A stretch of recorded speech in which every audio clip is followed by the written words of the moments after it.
Respect your elders. If you are from India or have been there, you would know what stature these words hold in the Indian society and how religiously this has been instilled in a child's mind from an early age without giving any rational reasoning. India, the land of Ayurveda, yoga, home to over 3 million gods and 1.3 billion people, which makes it the world's largest democracy, is probably the most ignorant in understanding child abuse, trauma, and its consequences. A country with second largest population on the planet refuses to even acknowledge that mental health issues exist. Forget talking about child mental health. But today, we will talk about it and also look for a solution. As per the National Crime Record Bureau, approximately 109 children are sexually abused every day in India. Almost every child goes through some kind of trauma or abuse in his or her life, and in almost 90% of the cases, the abuser was a close member of the family. Most of the kids don't even understand what happened to them until they are 18 years old.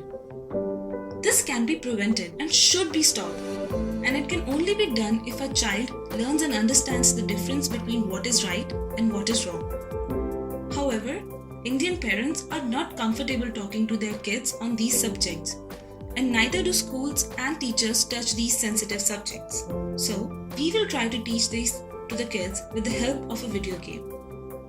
Presenting Fun and Learn, a mobile video game which will help kids understand what behavior is wrong and right for them. It includes lessons about sex education, bullying, stalking, recognizing a molester, and many more issues which parents don't feel comfortable talking to their kids but want their kids to know. This game presents various difficult scenarios and teaches kids to understand what's right and wrong and how to deal with them. To help kids enjoy while learning, it has lots of features that will keep them glued to the game, like different characters, customization. The interface of the game is also friendly, vibrant, and easy to interact with.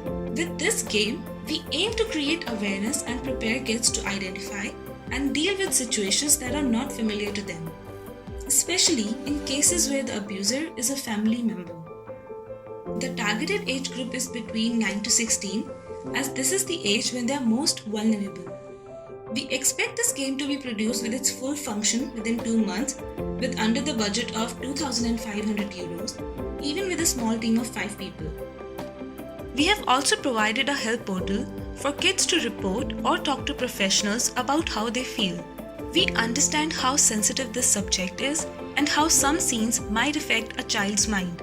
Keeping that in mind, we have designed the storyline which encourages and empowers the kids responsibly. It's our duty to safeguard our children, and it can only be done by awareness. If adults don't act responsibly, we will not only act to change, but will lead the change with compassion, empathy, and artistry.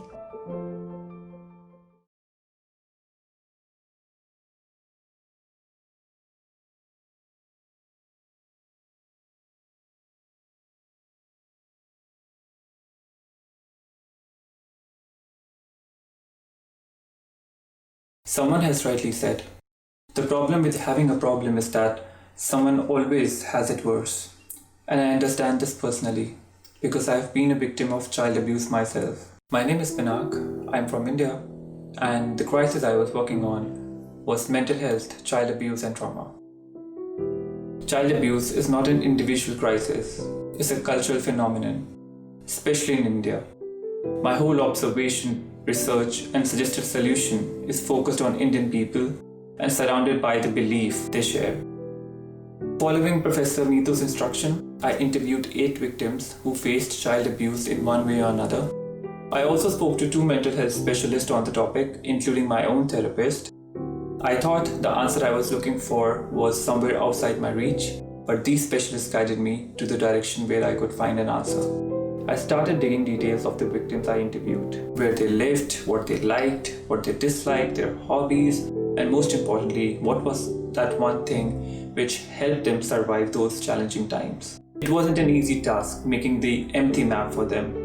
It was exhausting mentally and emotionally. Yet I kept going following the instructions by Professor Meeto. Moving forward, I was asked to choose a persona which would suit the crisis I was working on, and I chose Karthik. Why Karthik in specific? I asked myself the same question. I believe the answer to this question lies in his mind. For Indian society, an abuse survivor's identification is based on stereotypes and superstitions.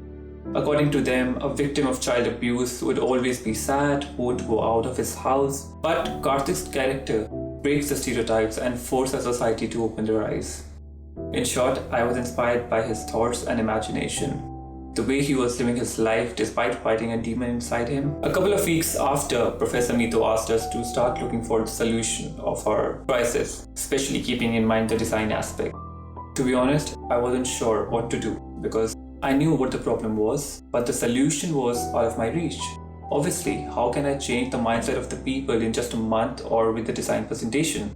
So I went back to the mental health experts, my research, and I asked them the same question.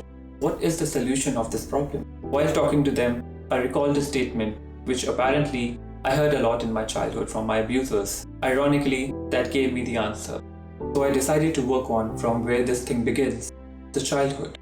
If the roots are strong, nobody would be able to move any child into trauma. So I decided to work on awareness, teaching kids to understand what is right and what is wrong, and how they can identify and fight with it with courage and strength. I believe kids are strong and smart. If they can understand technology at the age of 10, I believe I've taken the right road.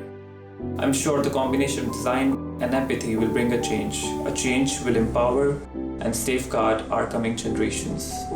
I know a video game might not change the world in itself, but I think it's a start. And most importantly, it's just the way I want people to see that awareness is important and we should be working on awareness, because if kids are aware, half of the battle is won.